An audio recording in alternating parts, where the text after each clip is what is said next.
Welcome back. I'm Dr. Cheek. I'm a licensed clinical psychologist, and I know I've been missing for a little while, and I kind of had to go on a bit of a hiatus because I had to be a caring daughter, a loving and caring daughter, and an attentive and effective caregiver. I was mediocre at best for both of them. However, my father's doing well, I'm doing well, we both survived. So now I'm trying to get back to a regular schedule as far as these videos are concerned. And my hopes is that I'm able to get a video out maybe once a week, once every 2 weeks, depending on how my schedule runs. Now, last time we spoke, I talked a little bit about trauma as it related to media or television or watching crime shows. Today, like I said, I'm going to pick up on that discussion about trauma and provide more information about trauma specifically. First, I want to start by defining trauma. So what is trauma? The APA, or the American Psychological Association, defines trauma as an emotional response to a terrible event such as a rape or an accident or a natural disaster. SAMSA, or the Substance Abuse and Mental Health Services Administration, defines trauma as an event that we experience as harmful or life-threatening. This could be a physical or sexual assault. This could be violence. This could be an accident. This could be emotional, psychological, or mental abuse that you experience in any type of intimate relationship or in a work relationship. It just depends. All of these are ways that we kind of define a trauma. When we're experiencing a danger or threat that can lead to a trauma response, what tends to happen is our brain sends a signal to our body or our sympathetic nervous system that lets our body know that we need to start to prepare to kind of survive. So we tend to go into fight, flight, or freeze mode. I know we spend a lot of time talking about fight or flight.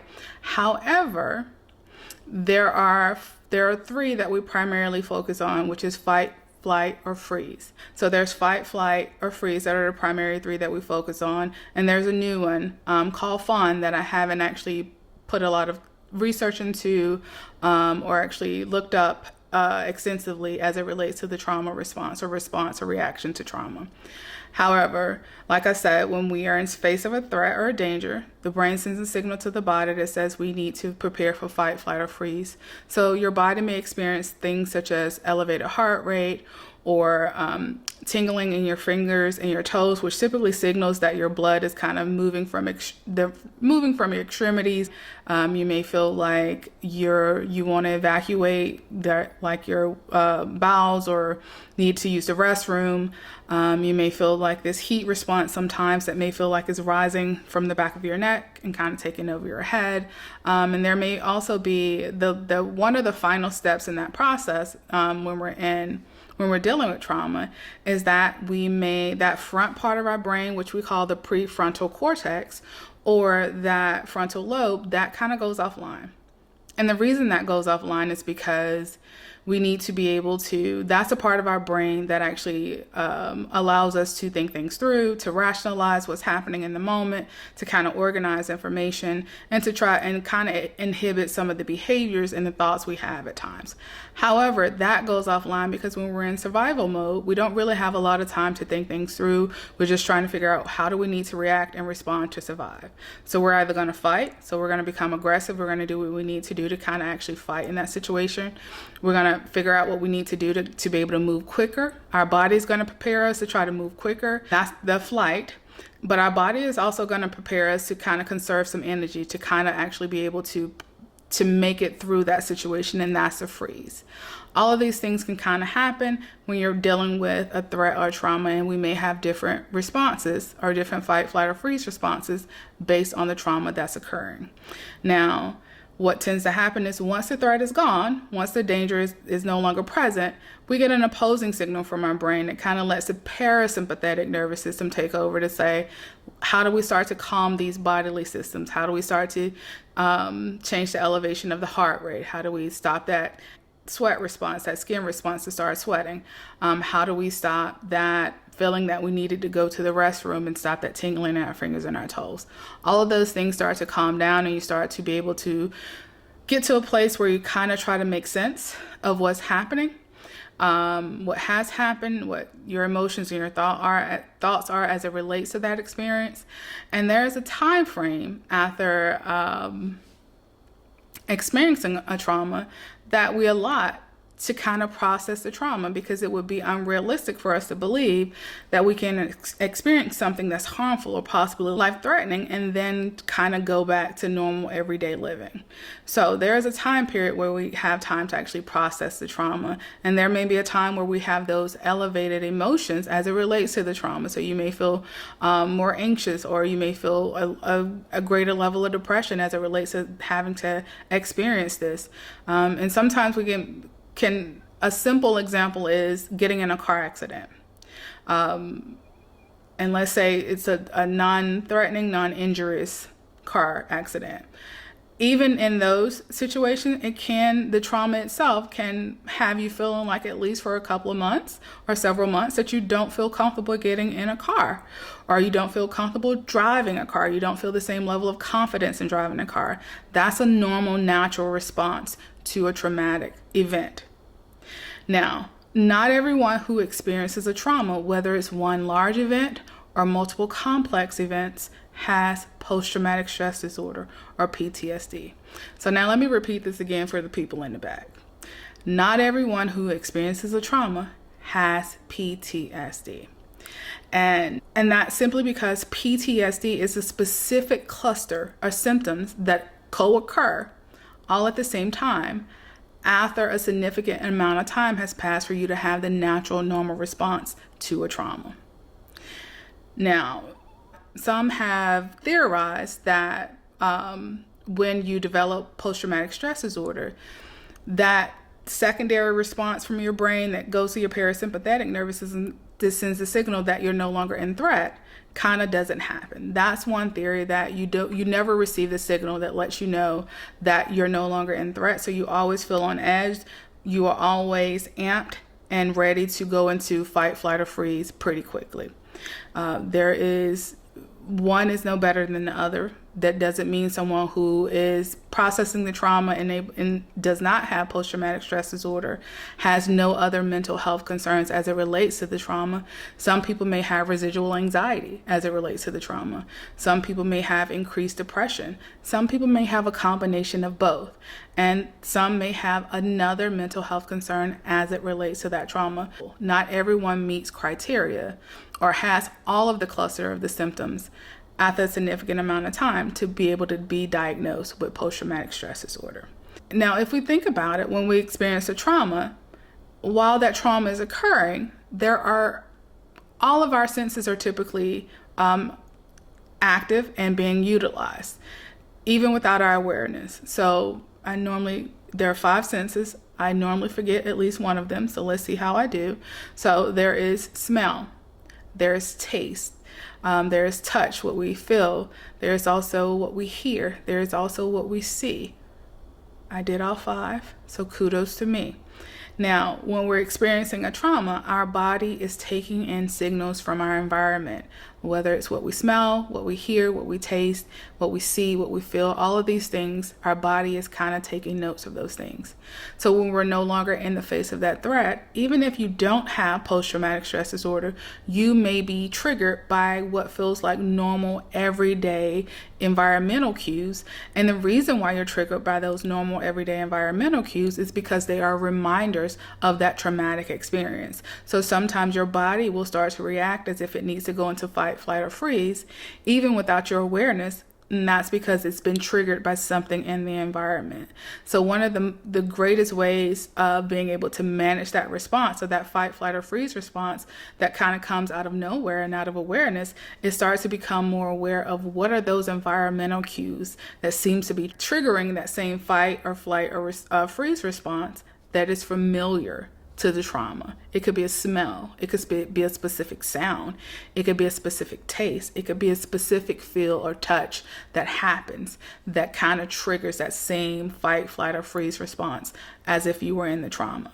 And these are normal, everyday, non-threatening environmental cues that causes that reaction. So a part of the treatment for that is starting to learn and become more aware of those triggers, because once we're able to be aware of those triggers, we're able to start to process those emotions around those triggers. Since we've already started the conversation as it relates to treatment, I want to be very clear about something. The goal for trauma treatment is never to get rid of thoughts and memories about the trauma, because it's not something that we're able to do. Because unfortunately, the way our brain is set up, when we have memories and thoughts that have a strong emotional tie to them, we're more readily able to recall those memories or those thoughts more easily. And unfortunately, if we take away the good, we kind of have to take away the bad. I imagine for most of us, we can remember all of those experiences, even those good experiences, that has like those positive emotions attached to them, whether it's when you won the big game, or you passed that test that you felt like you were going to fail, or that you met that special person that was in your life, or you had these special interactions with people. All of those memories have an emotional tie to them, and we can recall them pretty quickly, and we can recall where we were, how we felt, and some of those same senses that was actually in that environment at that time. So in order for us to manage those good memories, we got to be able to manage the bad ones as well, because we can't kind of get rid of memories, because it's kind of how our brain holds on to those memories.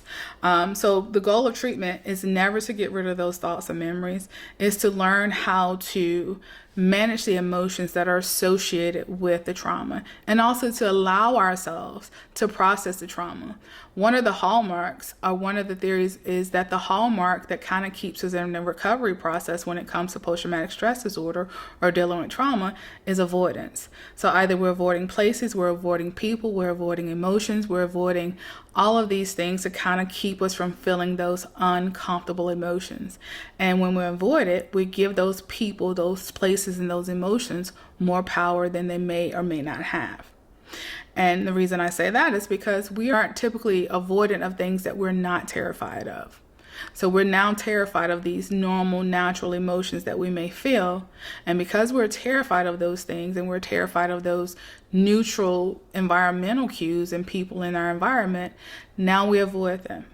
So it has more power, and now we're kind of stuck in this recovery process from trauma, because there are a lot of things that we avoid to keep from having to feel those uncomfortable emotions.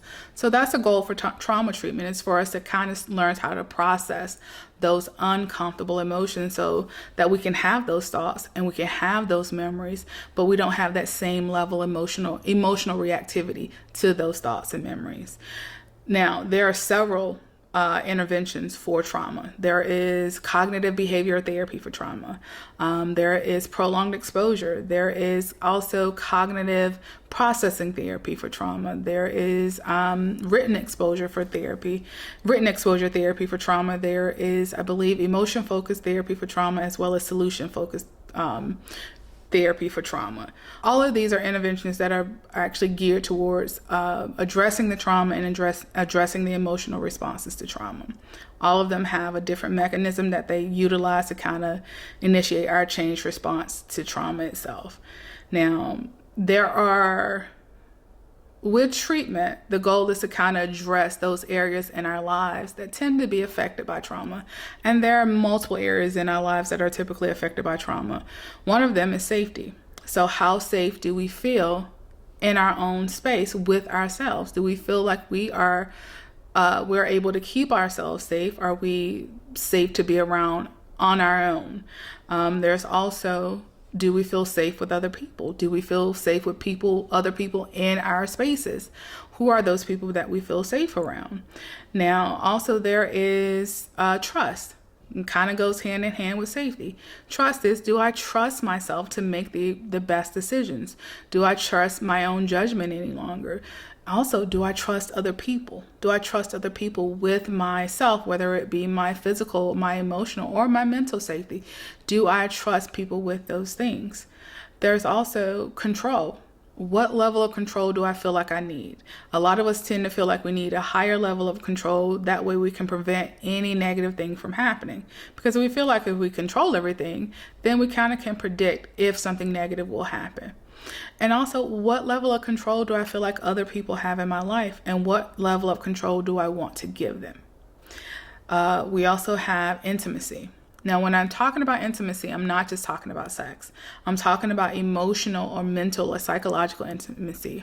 Are you able to be emotionally connected and emotionally in tune to yourself, to your own emotional needs? And are you able to be emotionally, physically, and mentally connected to someone else? Or have you learned to numb your emotions as it relates to feeling uncomfortable emotions? Because that's also a reaction to trauma, is that we kind of shut down our emotions. Only thing is, we can't, like memories, we can't just shut down the bad emotions. When we shut down our emotions, we shut down all emotions. So are we able to tap back into that emotional connection we have with ourselves or with other people? And that last one is esteem. How do we see ourselves? What do we feel about ourselves? Are we able to reconcile who we are now after this trauma with who we used to be or who we wanted to be? Can we accommodate those two people, those two individuals, back into one person? Also, how do we see other people in our environment? Do we see them as naturally harmful people? Do we see them as the potential to be harmful, or just the guarantee that they're going to be harmful? So how do you see or view your environment and people in your environment? All of these are areas that are affected by trauma. I encourage those who want to address their trauma to find a mental health provider that is trained in trauma-based treatment and who's also trauma-informed. And just as a side note to providers, to families, to friends, when you're asking someone about their traumatic experience, be mindful of how detailed you are. Make sure you're not asking questions to be voyeuristic. Make sure you're asking questions to garner information, to kind of understand this life circumstances. And the reason why I say this is because some people, and a lot of people who've experienced trauma, have a hard time setting boundaries around what they feel like sharing. A lot of them are uncomfortable saying no because of the fear of the repercussions that may occur if they say no. So some people will give you more information than they feel comfortable with sharing because they are afraid of saying no. And they haven't had the opportunity to learn how to set that boundary appropriately. So because they're not able to set that boundary, you should be willing to set that boundary for yourself and give them the opportunity to say, I'm going to ask you these questions, but please feel free to let me know this is not something you feel comfortable sharing with me. Give them that space to say no and be comfortable with saying no. As I said before, my goal is to provide information that hopefully is helpful and informative. So hopefully you've learned something from what I've talked about today. If you have any questions or any thoughts, please put them in the comments. My next goal is to kind of focus on emotions in general. And if you have any questions or anything you want me to focus on and kind of touch bases on, don't hesitate to write a question or a comment in the comment section, and I'll take some time to kind of put together some information about whatever question or concern you may have. I thank you for tuning in and listening. Hopefully something was helpful. I hope you have a wonderful rest of your day, and I will be releasing another video soon. Thank you.